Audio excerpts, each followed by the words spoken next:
Hello, xin chào các bạn đã quay trở lại với review 5 phút. Ở cuối tập 15, sau khi hội tụ cùng với hai đệ tử Phần Hương Cốc, cả 5 người đã cùng nhau đối phó với Tam Vị Yêu Hồ. Lúc này, Trương Tiểu Phàm nhìn lên, chỉ thấy Thạch Đầu nằm trong tầm của Hỏa Long đánh xuống, chưa hề giao thủ mà hai bên râu tóc đã cháy xém. Không cần nghĩ cũng hiểu Thạch Đầu đang trong tình cảnh như thế nào. Nhưng xem chừng Thạch Đầu vẫn không hề run sợ, tuy kinh ngạc nhưng không rối loạn.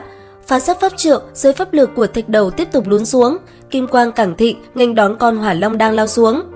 Trương Tiểu Phàm mắt thấy Thạch Đầu lâm vào thế hạ phong, trong lúc nguy hiểm vội vàng xuất thủ, thiêu hỏa côn âm thầm bay lên từ một phía đánh vào Hỏa Long. Chẳng ngờ Hỏa Long như có linh tính, tuy không nhìn thấy nhưng vẫn nhận biết, quay đầu trở lại trừng mắt há mồm, lại phun ra một cột lửa lớn. Trong lúc cấp bách, Bích Giao quát lên một tiếng, lăng không bay lên, hữu thủ như ngọc, ngón tay co duỗi. Thương Tâm Hoa biến ra vô số cánh hoa bay lên đầy trời, hướng thẳng về phía sau lưng Tam Vị Yêu Hồ đánh tới. Lúc này, mấy cái xúc tua như những côn thịt lại xuất hiện mỗi cái cuốn lấy một người, cơ thể kết chặt. Càng đặc biệt hơn, cứ chặt đứt cái này thì cái khác lại mọc ra, khiến tất cả vô cùng chật vật. Một xúc tua cuốn lấy Trương Tiểu Phàm, kéo hắn xuống dưới sâu thạch động. Đối phó với những xúc tua linh hoạt này, Tiểu Phàm toàn thân đã đẩy dãy vết thương. Lúc này, hắn mới phát hiện ra, trước mặt là một động địa nham khổng lồ, khắp nơi đều là những dòng dung nham nóng hừng hực, tạo thành một mặt hồ tràn đầy cả phần đáy động.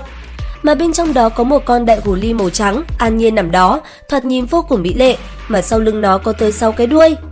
Tiểu Phàm đứng nguyên chỗ cũ, nhìn về phía trước. Trong lòng thoáng chốc hơi do dự, tuy vậy cuối cùng y cũng tiến tới, đồng thời tay để ý nắm chặt cây thiêu hỏa côn. Ngay lúc đó, Lục Vĩ Hồ Ly trước mặt dường như hồi tỉnh lại sau giấc ngủ say, mấy cái đuôi khe khẽ cử động và cái đầu hơi di chuyển.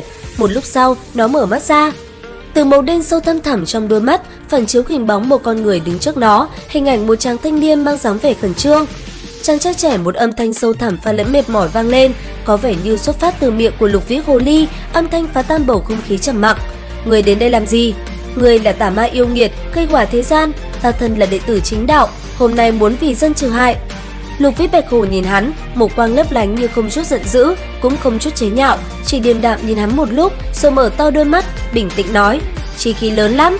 Ánh sáng của thiêu hỏa côn dần dần mờ đi, tiếng của Bạch Hổ lại tiếp tục: "Trong mắt ngươi, cái gọi là thế gian là do loài người các ngươi làm chủ, phải không?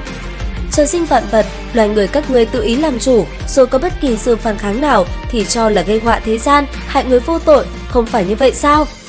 Tiểu Phàm nhìn hắn, lặng im không nói lời nào. Hắn không hiểu sao cả Tam Vị Yêu Hồ kia và Lục Vĩ Bạch Hồ này đều đối đáp được với hắn.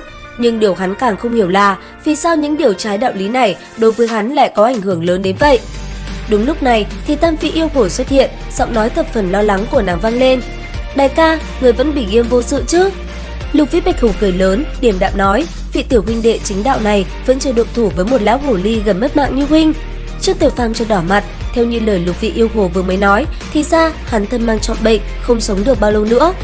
Tam Vị Yêu Hồ sắc mặt thê lương, thấp giọng nói: "Đại ca, phía bên trên chở hai thiếu niên ngoại nhân đang cùng tiến xuống, còn có thêm 2 người của Phần Hương Cốc."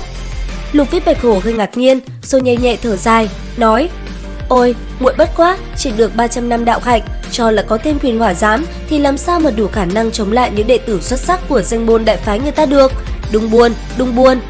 Trên gương mặt cực kỳ nhu mì của Tam Vị Yêu Hồ lăn xuống 2 dòng lệ. "Nhưng mà đại ca, như hôm nay trong động không có đường thoát, phía trên lại bị phong trụ bởi 4 người bọn họ, hiện chỉ nhờ vào Đại Hắc Diệt đang gắng gượng cầm cự. Nhưng muội xem, bọn họ phát bảo lợi hại, chỉ e không chưa tàn một cây nhang, họ đã công xuống đến đây rồi. Chúng ta làm sao bây giờ?" Trương Tiểu Phàm chân mình đứng đó bất động. Xưa nay hồ ly cũng có nước mắt sao? Xưa nay loài yêu nghiệt cũng có tình cảm sao? Đến đây thì cũng hết tập 16 Chu Tiên 3D. Xin chào và hẹn gặp lại các bạn ở những video tiếp theo.